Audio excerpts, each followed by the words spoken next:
स्वागत है बच्चों आप सभी का माँ आशापुरा विद्या संकुल की ऑनलाइन टीचिंग में। आज हम कक्षा 11 में हिंदी विषय में चैप्टर नंबर 16 कल्पना शक्ति का गद्य का अभ्यास करेंगे, जिसके लेखक है बालकृष्ण भट्ट। उसके जीवन परिचय के बारे में हम देखें तो आधुनिक हिंदी साहित्य के शीर्ष निर्माताओं में से एक बालकृष्ण भट्ट का जन्म इलाहाबाद उत्तर प्रदेश में हुआ था।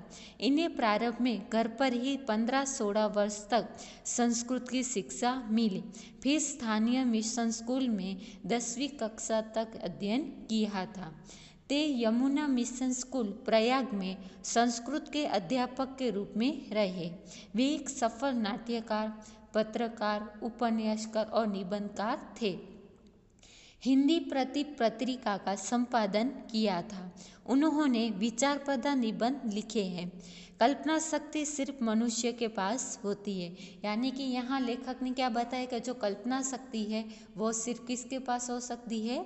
मनुष्य के पास हो सकती है। अन्य कोई प्राणी कल्पना नहीं कर सकता, यानी कि जो प्राणी होता है वो कभी कल्पना नहीं कर सकता है, क्योंकि वह सोच नहीं सकता है। प्रस्तुत निबंध में लेखक ने कल्पना शक्ति के महत्व को दर्शाने की कोशिश की है, यानी कि यहाँ निबंध में कवि ने क्या बताने की कोशिश की है? जो कल्पना है उसकी महत्व दर्शाने की कोशिश की है।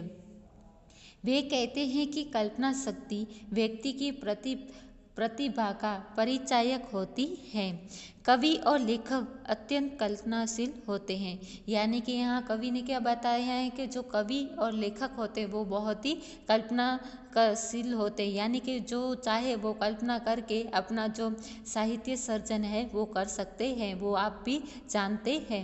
अपनी कल्पना के आधार पर ही वे दुनिया के अमर साहित्य का सृजन करते हैं, यानी कि जो कवि और लेखक होते हैं वो अपनी कल्पना के ही द्वारा ही वो साहित्य का सर्जन करते हैं।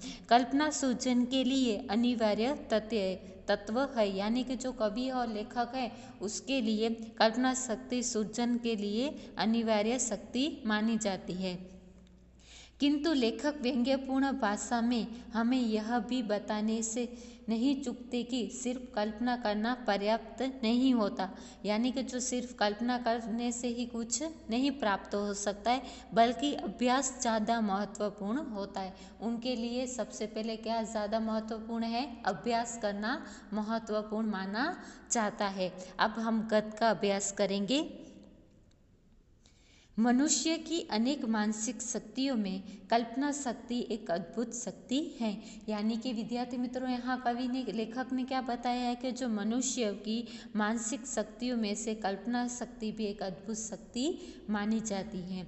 यद्यपि अभ्यास से यह सद्गुण अधिक हो सकती है, पर इसका सूक्ष्म अंकुर किसी अंतःकरण में आरंभ ही से रहता है, जिसे प्रतिभा के नाम से पुकारते हैं, यानी कि किसी के अंतःकरण में आरंभ से रहता है और उसे क्या किसके नाम से पुकारते हैं? प्रतिभा से नाम से, और जिसका कवियों के लेख में पूर्ण उद्गार लिखा जाता है, यानी कि उसके प्रतिभा के कारण कवियों के लेख में उसका पूर्ण उद्गार जाता है कल्पना शक्ति का।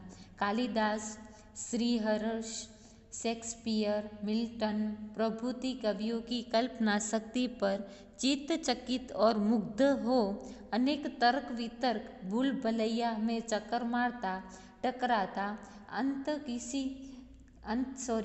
की इसी सिद्धांत पर आकर ठहराता है, यानी कि जो उसकी जो रचना होती है उसके लिए सबसे पहले उसकी कल्पना शक्ति ही काम लगानी पड़ती है, फिर वो आगे अपना साहित्य का सर्जन कर सकते हैं।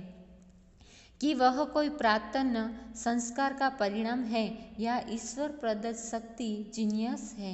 कवियों का अपनी कल्पना शक्ति के द्वारा ब्रह्मा के साथ होड़ करना अनुचित नहीं है, क्योंकि जगत सृष्टता तो एक ही बार जो कुछ बन पड़ता सृष्टि निर्माण कौशल दिखलाकर आलमपात करागत हो गए।